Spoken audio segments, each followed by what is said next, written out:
حضرت سیدنا عبداللہ بن اسعد یافعی رحمۃ اللہ تعالی علیہ لکھتے ہیں کہ بغداد میں ایک تاجر تھا، اولیاء کرام کی شان میں بد کلامی کیا کرتا تھا، ولیوں کو اچھا نہیں سمجھتا تھا۔ کچھ عرصے بعد میں نے اسی شخص کو اولیاء کرام کی صحبت میں دیکھا۔ کسی نے مجھے بتایا کہ اس نے تو اپنی ساری دولت جو ہے یہ اللہ کے نیک بندوں اور ولیوں پر لٹا دی۔ میں نے کہا تو حیران کن بات ہے، پہلے تو ولیوں کی شان میں گستاخی کرتا تھا، اس کی کیا وجہ ہے؟ اس نے کہا میں غلطی پر تھا۔ اس کا احساس مجھے کیسے ہوا؟ اس نے واقعہ سنایا۔ ایک مرتبہ جمعے کی نماز کے بعد میں نے بشر حافی رحمۃ اللہ تعالی علیہ کو دیکھا۔ یہ کہتے ہیں کہ میں نے ان کو دیکھا کہ جو جلدی جلدی مسجد سے نکل رہے تھے، بشر حافی رحمۃ اللہ تعالی علیہ، یہ سوداگر ایک تاجر جو اپنا بیان دے رہا ہے۔ تو میں نے سوچا یہ شخص بڑا صوفی کہلاتا ہے، بڑا نیک مشہور ہے، کہ تھوڑی دیر مسجد میں ہی ٹھہر سکتا، سب کو چھوڑ کر ہی چلا جا رہا ہے جلدی جلدی، پتہ نہیں کہاں جاتا ہے۔ بشر حافی رحمۃ اللہ تعالی علیہ بازار میں گئے، نان بائی سے نرم نرم روٹیاں خریدی۔ اب یہ تاجر پیچھا کر رہا ہے ان کا، سوچا کہ یہ صوفی صاحب جو ہیں نا نرم نرم روٹیاں لے رہے ہیں۔ اس کے بعد کباب والے سے 1 درہم کے کباب خریدے۔ کہتے مجھے اور بھی غصہ آنے لگا۔ اچھا اب یہ پہنچے حلوائی کی دکان پر، 1 درہم کا فالودہ لیا۔ تو میں نے کہا ان کو خریدنے دو، جب کھانے بیٹھیں گے نا پھر ان کا مزہ کرکرا کر دوں گا۔ سب چیزیں خریدنے کے بعد حضرت بشر حافی رحمۃ اللہ تعالی علیہ جنگل کی طرف نکل گئے۔ میں نے سوچا یہ بیٹھنے کے لیے نا کسی پرفضا مقام پر جانا چاہتے ہیں۔ میں پیچھے لگا رہا۔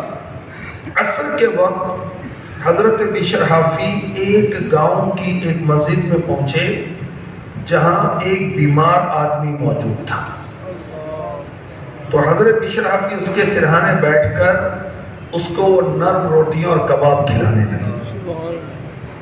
میں تھوڑی دیر تو بیٹھا رہا، پھر وہاں سے چلا گیا۔ پھر میں گاؤں کی طرف سیر کرنے لگا۔ جب میں واپس لوٹا تو بشر حافی رحمۃ اللہ تعالی علیہ وہاں پر موجود نہیں تھے۔ یہ تاجر کہتا ہے کہ میں نے بیمار سے پوچھا کہ یہ حضرت آپ کے پاس آتے ہیں، کب کب آتے ہیں اور کہاں گئے؟ کہ وہ تو بغداد چلے گئے۔ پوچھا کہ بغداد یہاں سے کتنا دور ہے؟ کہا تقریباً 120 میل دور ہے۔ کہتے میری زبان سے نکلا انا للہ و انا الیہ راجعون۔ مجھے بڑا افسوس ہو رہا تھا کہ میرے پاس تو اتنے پیسے بھی نہیں کہ سواری پر جاؤں، اور نہ جسم اتنی طاقت ہے کہ پیدل جا سکوں۔ اب اس بیمار شخص نے کہا کہ بشر حافی کے واپس آنے تک آپ یہیں رہے۔ کہتے میں دوسرے جمعے تک وہاں رکا رہا۔ اگلے جمعے پھر حضرت بشر حافی کھانا لے کر دوبارہ بیمار کے پاس پہنچے۔ جب آپ کھانا کھلا چکے تو بیمار نے میرے متعلق بتایا، اے ابو نصر یہ شخص پچھلے جمعے سے آپ کے پیچھے ہی آیا ہوا تھا اور سارا ہفتہ یہیں پڑا رہا ہے، اسے واپس پہنچانا۔ بشر حافی نے مجھے یہ تاجر کہتا ہے بڑی جلال سے دیکھا۔ پوچھا تو میرے ساتھ کیوں آئے تھے؟ اس نے کہا حضور غلطی ہو گئی۔ فرمایا میرے پیچھے پیچھے چلے آؤ۔